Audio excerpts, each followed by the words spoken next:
변화에 따른 작물 수확량 변화 통계와 식량 안보 기술의 필요성이라는 주제로 발표된 김세환입니다.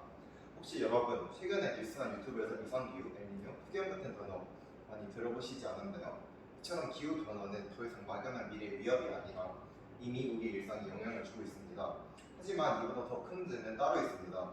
바로 이 기후 변화가 인류의 생존과 직결된 식량 문제로 이어지고 있다는 점입니다. 그래서 저는 오늘 기후 변화로 인해 실제 작물 수확량이 얼마나 영향을 받고 있는지, 그리고 그 위기를 식품공학과 생명공학 기술이 어떻게 극복할 수 있을지를 통계 자료를 바탕으로 분석하고 함께 고민해 보고자 합니다. 먼저 첫 번째, 작물 수확량이 실제로 줄어들고 있는가라는 질문에 대한 답을 공식 통계 자료를 기반으로 확인해 보았습니다. 국제식량농업기구와 IPCC 등의 보고서에 따르면 지구 평균 기온이 1도 상승할 때마다 주요 곡물 수확량이 평균 6에서 10% 감소한다고 합니다.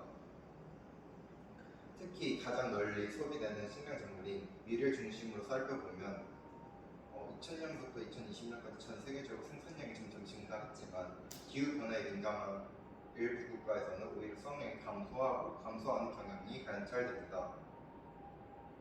예를 들어 미국은 2005년에는 약 700만 톤의 밀을 생산했지만 2020년에는 약 900만 톤으로 줄어들었습니다. 반면 기후에 더 잘 적응할 러시아는 같은 기간 동안 700만 톤에서 500만 톤으로 수확량이 증가했습니다.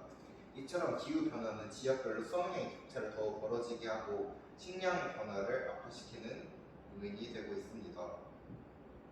두 번째로는 이러한 데이터를 확률과 통계의 관점에서 해석해보는 것입니다. 밀 수확량의 평균은 6억 톤 안팎으로 유지되고 있지만 연도별로 생산량이 급격히 오르내리는 표준 편차가 증가하고 있는 추세입니다. 이는 기후변화로 인해 작물 생산 예측 가능성이 떨어지고 있다는 신호입니다. 불안정한 생산은 결국 가격 상승, 수입 의존, 식량 불균형 등으로 이어지게 됩니다. 즉, 수확량의 변화는 단순한 자연 현상이 아니라 데이터와 통계를 통해 위험 신호를 사전에 감지할 수 있는 지표라는 뜻입니다. 그렇다면 이 위기에 우리는 어떻게 대응할 수 있을까요? 바로 식품공학과 생명공학 기술적 접근이 중요한 열쇠가 됩니다. 첫 번째, 기후 적응형 품종 개발입니다. 예를 들어 건조한 기후에서도 잘 자라는 내건성 변화, 토양 염도가 높은 지역에서 생존 가능한 내형성 밀 등이 이미 개발되고 있습니다. 이러한 품종은 유전자 편집 기술을 통해 탄생하며 기후 변화에 대응하는 핵심 전략입니다. 두 번째는 스마트팜 기술입니다. 인공지능 기술을 이용해 작물의 생육 조건을 자동으로 조절하고 기상 변화에 유연하게 대응하는 농업 시스템입니다. 한국에서는 실제로 스마트팜 문화가 빠르게 늘어나고 있습니다.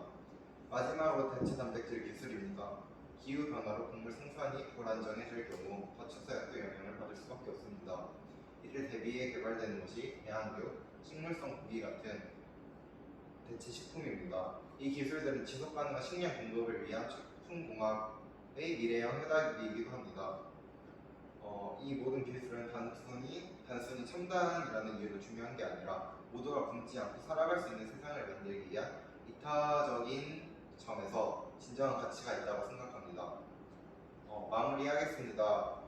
기후 변화는 피할 수 없는 현실이고 그로 인해 우리의 식량 시스템은 도전을 받고 있습니다. 하지만 저는 이 문제를 단순히 심각하다고 말하는 데서 멈추는 것이 아니라 실제 데이터를 통해 분석하고 기술적 대응을 고민하는 것이 중요하다고 생각합니다.